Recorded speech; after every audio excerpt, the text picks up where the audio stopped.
Afternoon everyone, yan na malakat kita upod ko akon patod.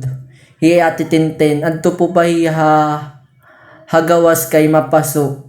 Pero di dati larga na, tikad to po kami hamay, nula tula, hamay lower nula tula po. Adi na po kami upper nula tula kakaulbot pala and may ginhulat po kami. Nga da nagsiselfon na ni ati tinten kay wari pa kami dito nahimo. And ginulit pa namon upod. And yan na din na hiya. Nagpa-videoan na hiya.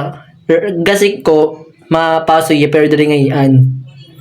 And ito po, dida po, nag-start na po iton nga da. Iton dida that time po. Ma-start na po kay may pamulay. And iton, damo po iton.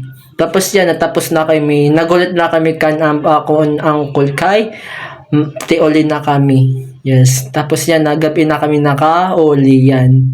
And summer ko tala po kami may bypass. Yes. Mo pwede na bypass talaga alagaan kay damit mga paraliton, mahangin, and view, maupay. Salamat!